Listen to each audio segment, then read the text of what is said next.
Hey guys, आप सुन रहे थे मेरे साथ हाँ ये मोहब्बत है।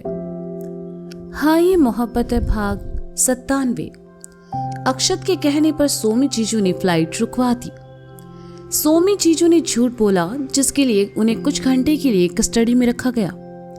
अक्षत इंस्पेक्टर कदम के साथ दूसरी तरफ चला आया जहां फ्लाइट में मौजूद लोगों की चेकिंग की जा रही थी। अक्षत एक एक पैसेंजर से पूछताछ करने लगा। पैसेंजर इस अचानक हुई पूछताछ के लिए गुस्सा भी हो रहे थे, लेकिन अक्षत और इंस्पेक्टर कदम उन्हें कुछ नहीं बता पाए। अक्षत का फोन बजा तो वह साइड में आ गया। फोन पर बात करके वह वापस आया तो देखा इंस्पेक्टर कदम एक महिला से उलझे हुए हैं। अक्षत उनके पास आया तो महिला को देखकर कहा, आप यहाँ? अरे अक्षत, तुम देखो ना, मैं यहाँ किसी रिलेटिव को सी ऑफ करने आई थी और इंस्पेक्टर साहब मुझसे ही पूछताछ कर रहे हैं। महिला ने परेशानी भरे स्वर में कहा। वह महिला कोई और नहीं बल्कि अक्षत की जबरदस्ती की प्रेमिका रह चुकी मोनालिसा की मां थी। अक्षत उन्हें अच्छे से जानता था, इसलिए इंस्पेक्टर कदम से कहा, इंस्पेक्टर इन्हें जाने दीजिए, ये मेरे नॉन ही है, प्लीज। आप कहते हैं तो मैं इन्हें जाने देता हूं। आपको परेशानी हुई उसके लिए माफी चाहूंगा, आप जा सकती हैं।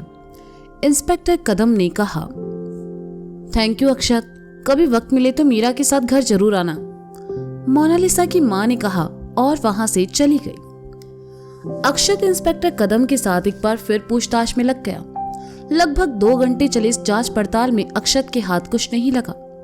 जिस फ्लाइट को रोका गया था उसने 2 घंटे बाद फिर उड़ान भरी और चली गई। मायूस होकर अक्षत उसे जाते हुए देखता रहा। सोमी जीजू से पूछताछ अभी चल रही थी, इसलिए अक्षत और इंस्पेक्टर कदम को वहीं रुकना पड़ा। दोनों बाहर बैठकर सोमी जीजू का इंतजार करने लगे। रात के 2 बजे जाकर एयरपोर्ट वालों को सोमी जीजू की बात का विश्वास हुआ और उन्होंने उन्हें छोड़ दिया।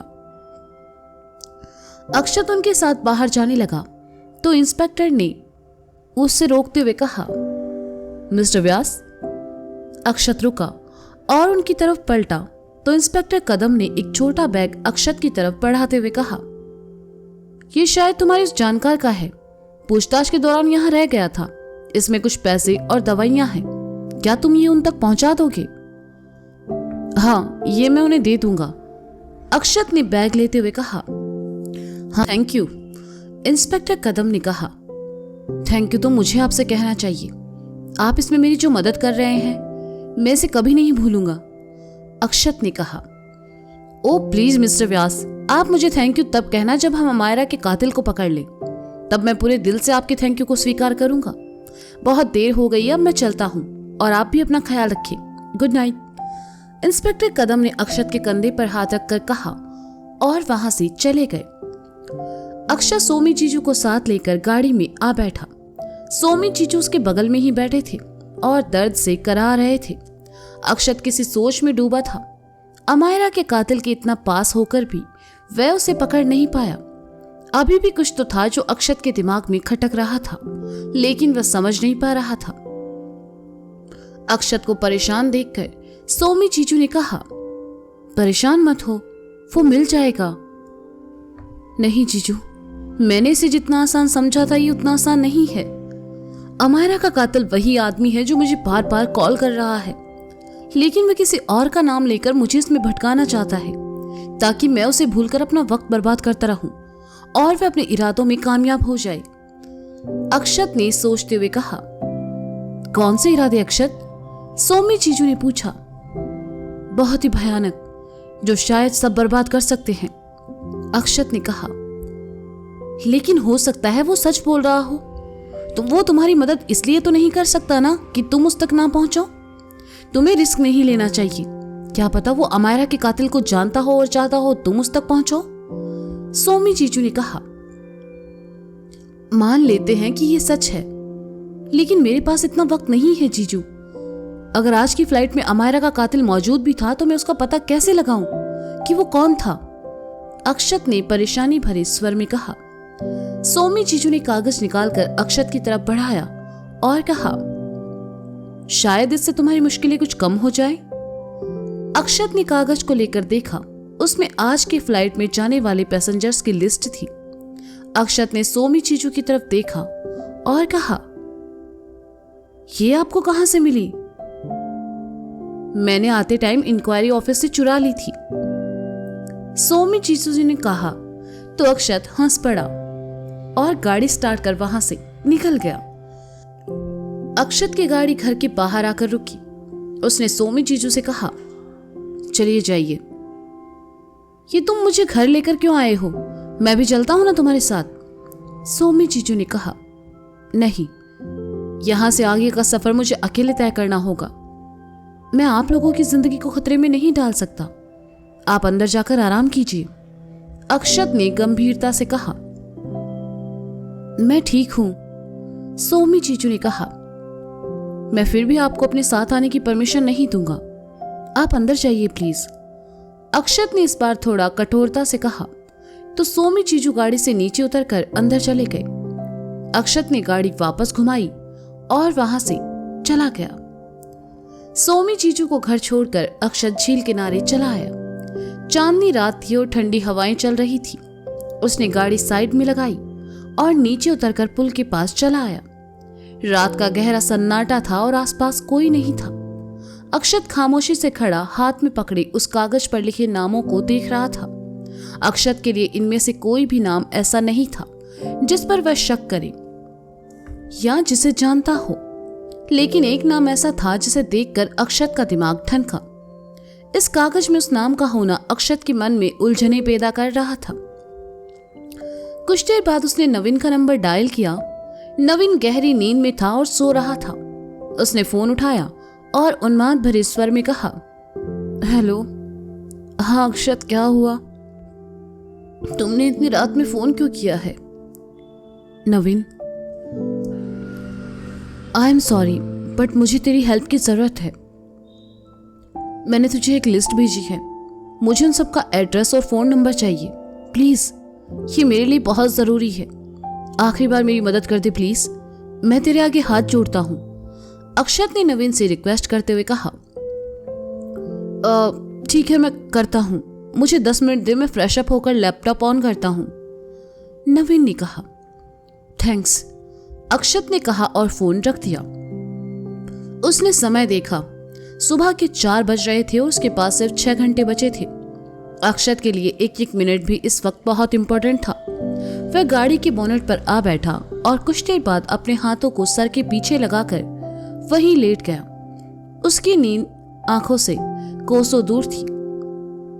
अक्षत समझ नहीं पा रहा था आखिर वह उस आदमी को कहां ढूंढे। कुछ देर बाद वह गाड़ी से नीचे उतरा और गाड़ी के आसपास घूमते हुए घटनाओं को फिर से एक दूसरे से मिलाने लगा। कहीं ना कहीं अक्षत चीजें मिस कर रहा था और यही वजह थी कि वह उस आदमी तक नहीं पहुंच पा रहा था। वक्त गुजरता रहा और सुबह के 6 बज गए। नवीन का फोन आया। अक्षत ने पहली ही रिंग में नवीन का फोन उठाया और कहा, कुछ पता चला? मैंने उन सभी पैसेंजर्स की डिटेल्स तुम्हें व्हाट्सएप कर दी है, शायद तुम्हें कुछ मिल जाए, नवीन ने कहा।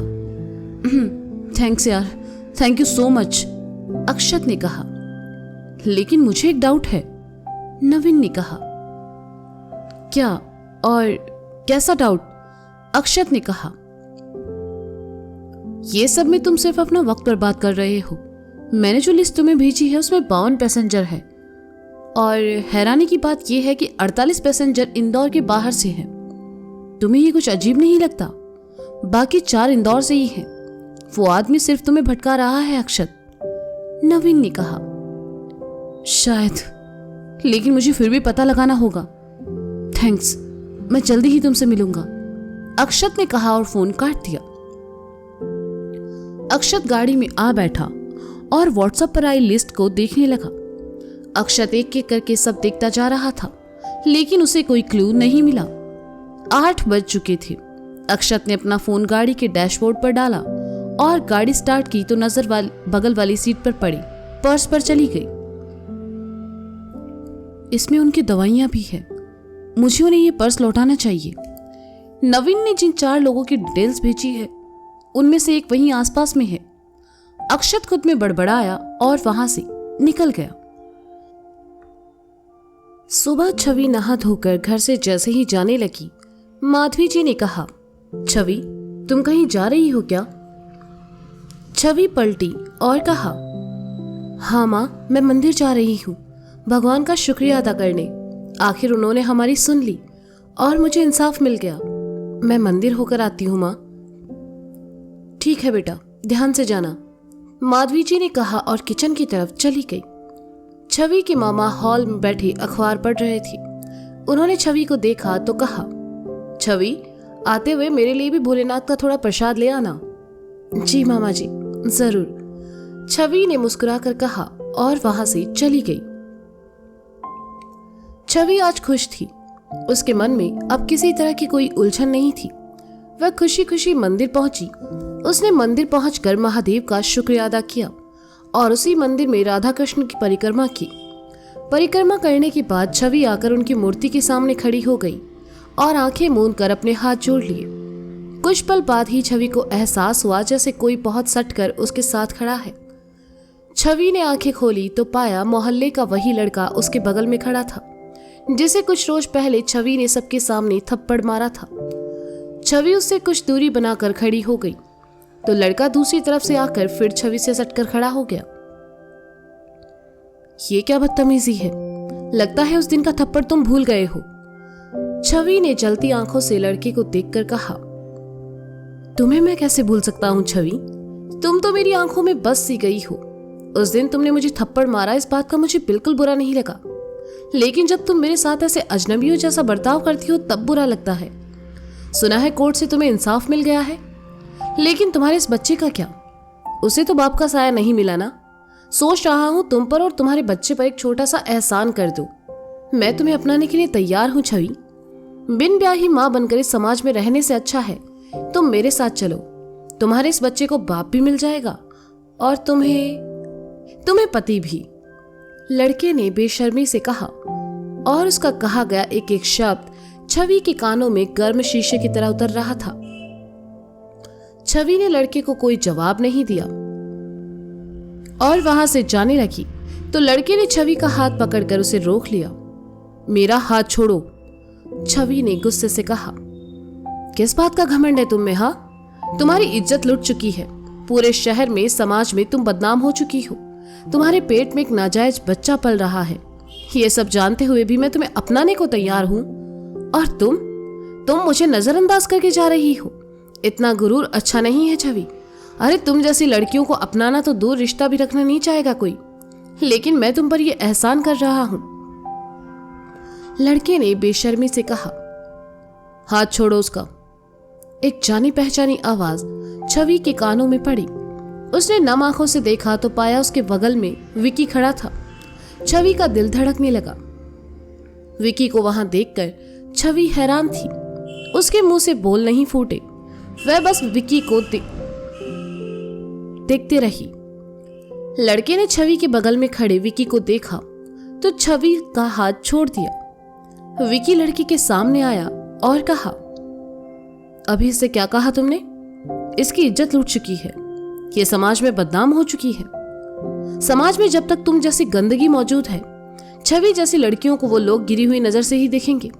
इसके साथ जो हुआ वो हादसा था, और अगर यही हादसा तुम्हारी बहन के साथ हुआ होता तो क्या तुम यही कहते? विकी की बात सुनकर लड़के का सर शर्म से झुक गया। विकी ने एक नजर छवि को देखा और लड़के से कहा, और क्या कहा तुमने? इसके जैसी लड़कियों को कोई अपनाता नहीं है। छवि और लड़के को कोई अंदाजा नहीं था कि विकी क्या करने वाला है। उसके चेहरे से लड़के के लिए गुस्सा, लेकिन आंखों में छवि के लिए प्यार साफ झलक रहा था। छवि खामोश खड़ी थी। विकी ने अपने बगल से गुजरते पंडित जी की थाली से सिंदूर उठाया और छवि की सूनी मांग में भर दिया। छवि की आंखें फटी की फटी रह गई। लड़का और पंडित जी भी विकी को देखते ही रह गए। लो, अपना लिया मैंने इसे, बिना तुम्हारे इस घटिया समाज की परवाह किए। और अगर आज की बात तुमने छवि की तरफ आंख उठाकर भी देखा तो मैं तुम्हारी जान ले लूंगा, विकी ने लड़के की आंखों में देखते हुए कहा। लड़का वहां से चला गया। अक्षत मोनालिसा के घर पहुंचा। उसने डैशबोर्ड से अपना फोन और सीट से बैग उठाया और गाड़ी के नीचे उतर गया। अक्षत घर के अंदर आया और मोनालिसा की माँ को आवाज लगाई, लेकिन वे शायद ऊपर थी। अक्षत सीढ़ियां चढ़ते हुए ऊपर आया। कमरे से बाहर आती मोना की मम्मी उन्हें मिल गई और हैरानी से खुशी भरे स्वर में कहा, अरे अक्षत, तुम सुबह सुबह यहाँ कैसे आना हुआ? दरअसल मैं आपका ये बैग लौटाने आया था। आप इसे कल एयरपोर्ट पर भूल आई थी। इसमें कुछ दवाइयां और जरूरी सामान रखा है। मुझे लगा आपको जरूरत पड़ सकती है। अक्षत ने सहजता से कहा, थैंक गॉड ये मिल गया। मैं इसे ही ढूंढ रही थी। तुम कुछ लोगे, चाय या कॉफी? मोनालिसा की मम्मी ने पूछा। नहीं शुक्रिया, मुझे कुछ जरूरी काम है, मैं निकलता हूं, कहकर अक्षत वहां से चला गया। मोना की मम्मी पर्स लेकर वहां से चली गई। सीढ़ियों से उतरकर अक्षत नीचे चला आया।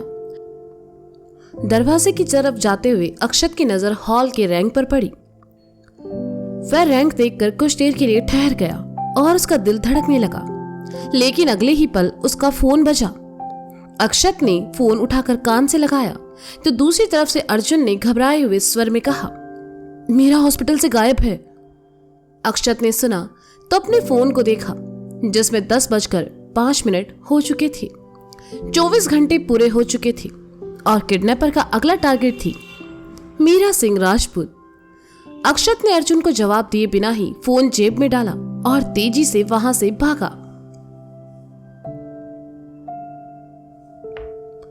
तो दोस्तों, क्या लगता है आपको, क्या मायरा की तरह अक्षत मीरा को भी हमेशा के लिए खो देगा? अर्जुन पर शक करना वैसे सही भी है और गलत भी, क्योंकि ये मेरी कहानी है और इसमें कुछ भी हो सकता है बॉस। तो मिलते हैं जल्द ही, तब तक के लिए शुक्रिया, बाय बाय, अपना ख्याल रखिए और हाँ, सुनते रहें हाँ ये मोहब्बत है मेरे साथ। Bye bye.